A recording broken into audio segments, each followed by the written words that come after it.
imaanaa fi waanyoo walii masaanuudha. Qooma gabrichaa keessa bakka takka waliin hin ta'an. Nama ni'maa rabbiititti xilaata ta'uun ta'in jedhe Abdallah ibn Mas'ud. Namni ni'maa rabbiititti xilaata ta'e eenyuun ni gaafatan. Haasida nama waanyu jedhe Abdallah ibn Mas'ud.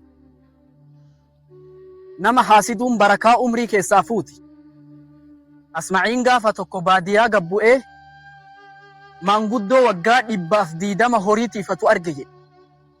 Itti siiqee iccitiin dheerina umrii keetii maa inni jennaan nama haasiduu dhiise jedhe.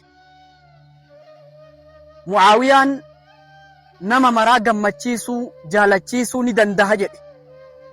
Garuu haasida akka itti gammachiisutu na dhibe. Ibn al-Qayyim al-Jawziin wanni jibbansa rabbiitii fi xiqqeenya nama mudachiistu waanyoo jedhee dubbate. Argachuu namatti gadditee dhabuu nama